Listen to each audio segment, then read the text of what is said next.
Hi everybody, welcome to another Pot Lucky video.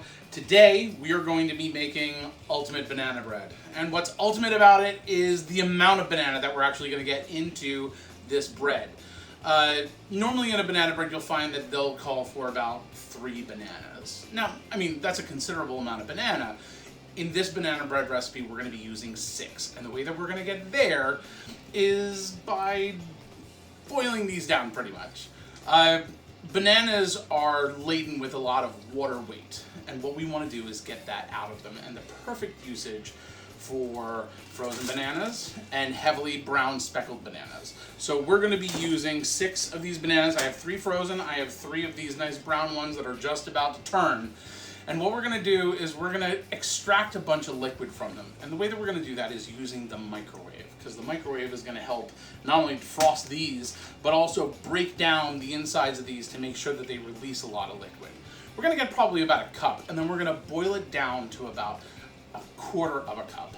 What I've done now is I put out our mise en place, which is just all of our ingredients. So right over here I have about 8 3/4 ounce of all-purpose flour. I have 1 teaspoon of baking powder. I have a half a teaspoon of kosher salt. Right here we have 5 3/4 ounces of dark brown sugar. I like the higher molasses content of dark brown sugar. If you like light brown sugar, go with light brown sugar. A lot of recipes will call for light brown sugar. The only difference between dark brown sugar and light brown sugar is the difference in the amount of molasses that's actually added to the mixture. It's actually granulated sugar that they've added molasses back to. That's what makes it dark. The darkness of the brown sugar is just determined by the amount of brown sugar that's added to it. We also have a couple of additives for flavoring. We have some dark rum here, and we have some vanilla extract. And then I have a couple of mix-ins as well. We have about a half a cup of dark chocolate chips, and we're also going to toast up some pecans to put in as well. Now, I like putting in pecans. I like the buttery taste of them. Some people prefer walnuts with their banana bread, and if that's what you want, go ahead. My wife would disown me because she happens to have just found out that she has a slight allergy to walnuts. So we've switched over primarily to pecans. So what I'm going to do to get started is just get started on these bananas. So I'm going to add them to this microwave-proof bowl. And what we're going to do is we're going to pop them into the microwave for about 5 minutes. And during that time, they're going to give off a whole lot of liquid. And then we're going to set them into this bowl over here to strain. Now, all I'm going to do right now is take 5 bananas and do this. The 6th one we're going to retain for garnish. We're going to, if you've seen the recipe that I put out, what we do is we slice up the banana and lay it on either side. And really what that helps do is control the banana bread from breaking too much. Because a lot of times the top, when it domes, will crack. And this will help make sure that it domes nice, but it usually helps it prevent from cracking. So I'm going to take these and I'm going to put them into the microwave for about 5 minutes. And then I'm going to be able to get started on our pecans. So all I'm going to do is put these onto this tray, and I'm just going to run my knife through them a couple of times to make them a little smaller. They're already in pieces, but I want to make sure that they're all kind of pea-sized, if possible, before I put them onto the sheet tray to bake. And what we're going to do is we're going to toast them in a 350-degree oven for about 7 minutes. It might take 6. Usually I can smell when when they're just about done.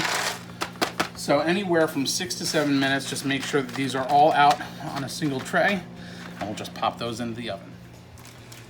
Now what we're going to do is we're just going to melt some butter. So as soon as those bananas are done in the microwave, we'll get this in there to melt it down completely. And we'll end up putting that in along with the sugar and the bananas before we add in our other dry ingredients. Now the bananas are almost done. What we're going to do as soon as they come out is we're going to put them into this strainer, and we're going to set them here for about 15 minutes. The butter is only going to take about 1 minute to end up melting in here. So I'm going to set these in here to start going. And I'm going to set this for 1 minute to melt. Now while all those things are going, we can mix in our dry ingredients. We have our 1 3/4 cups flour, which again, I end up measuring out all of my dry ingredients utilizing a weight measure. So I have this scale that I measure everything out on, and all that does is help me make sure that it's consistent. Every single time that you're scooping out a cup of flour, sometimes it could be 5 ounces, sometimes it could be 4 ounces, sometimes it could be 6. And that variation can lead to variations in whether or not you have a consistent product. This is a teaspoon of baking soda. This is a half a teaspoon of salt. All I'm gonna do is whisk this up, and we'll wait for that to drain before we bring it over to the stove to show you how to boil it down. Okay, so 15 minutes have elapsed. I've turned this a couple of times during its draining, and now look, we have about 3/4 of a cup of liquid that's down here, which we're gonna bring right over to the stove. So we've taken our pecans out of the oven. They are all nice and toasted.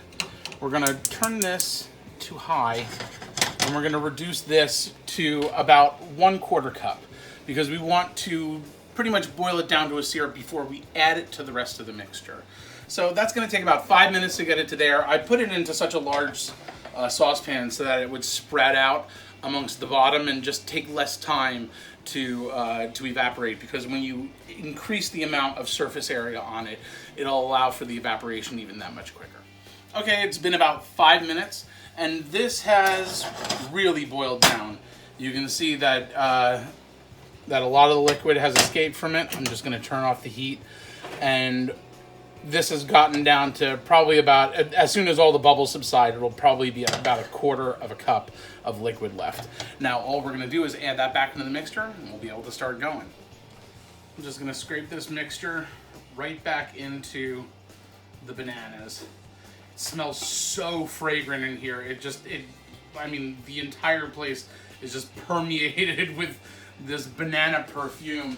It's wonderful. And what I'm going to do is I'm just going to go through it with a fork, and I'm going to incorporate that liquid as well as mash the banana into a fine paste. And all I'm doing is making sure that there's no real big pieces of banana left. Okay, that's fully mashed. Now what we're going to do is we're going to add our melted butter that we had done previously. We're going to add our 3/4 cup of packed brown sugar. That's about 5 3/4 ounces. We're going to add in our rum. That's around a tablespoon. And we have a teaspoon of vanilla here as well. Now we're also going to add 2 eggs because we need some sort of a binding agent to hold all of this together into a cohesive mass. And then what we're going to do is we're going to whisk this up to make sure that it's one homogeneous mixture. For the baking pan, all we're going to do is we're going to lightly coat it with some cooking spray. And then what I like to do is add a little extra insurance.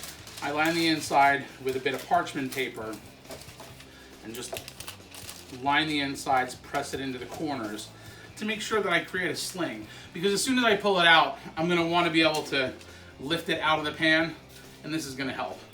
Now all we're going to do is we're going to mix our dry into our wet. Now at this stage, you're not going to want to overmix too much. All we're going to want to do is incorporate the flour into our wet mixture. And we're going to leave a couple of flour streaks in there. We're going to leave it partially unmixed because we still need to add in our mix-in. We still have our pecans that are hanging off to the side along with our chocolate.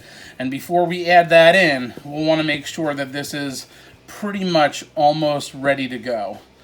So we're almost there. And I'd say right there is perfect. We're going to add in our pecans and our chocolate, and we're just going to stir that to combine. And as soon as that is mixed through, we'll be able to pour this into our pan. That's perfect. So all I'm going to do is pour this in ever so gently. And I always scrape the bottoms of my pans because I like to extract every little bit of goodness that's hiding out in there. I don't want anything to be left behind. And then I'm just gonna level this off a little bit with my spatula. And then what we're gonna do is we're gonna do our garnish. Remember, we had held off that 6th banana for the very end. And so we have that just hanging out here. I got a little OCD. I chopped up the banana before without thinking, you know, I should do this on camera. So what we're gonna do is we're just gonna cut this into rounds. And I'm gonna shingle it right in the pan. So I'm just gonna do this right down the side of the banana bread. And I'll end up doing this on both sides before I put it in. Perfect. And our last little flourish is going to be taking 2 teaspoons of sugar and sprinkling it over top. What I have is I have a prepared canister of vanilla sugar. Usually I just take my spent up vanilla beans, pop them inside, and then you have vanilla sugar. This absolutely is such a fragrant addition to so many baked goods, and it is gold right here. So I'm just gonna ever so slightly just sprinkle that over top, and it'll produce this lovely crust that we'll be able to enjoy with our end product. Now what I'm gonna do is I'm gonna toss this into a 350-degree oven. It's gonna take about 65 minutes. Let's make sure that we are good and done. And we did not get any wet spots, so we are good to go. Okay, look at that. That is beautiful. All of the bananas are nicely caramelized. You got a nice crust on top. We're gonna let this sit in the pan for a good 15 minutes so that we can let it cool down enough for us to cut it and so that my wife doesn't kill me. So we're gonna be back in 5, 4, 3, 2, 1, and 0. Okay, so we've let this cool a little bit further. It's still really warm to the touch, but honestly, I know, and you know, that this is so much better while it's still just a little bit warm. So I'm gonna cut off what my son ever so lovingly calls the butt end of the bread. And this is like the prized piece in our family. Look at that. Look at how lovely the center of that is. How lovely and caramelized it all is. This is just so delicious. Oh my God, and all of that chocolate that's throughout it, it's just so unbelievably delicious.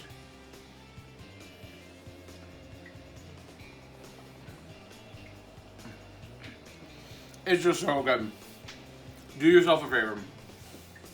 When you have some brown speckled bananas, make up this bread. You will absolutely not regret it. Make sure to take pictures, send them to me, put them down below in the comments, send me a link. Please like, subscribe, make sure, because you love your loved ones, stay 6 feet away from them, and wash your hands.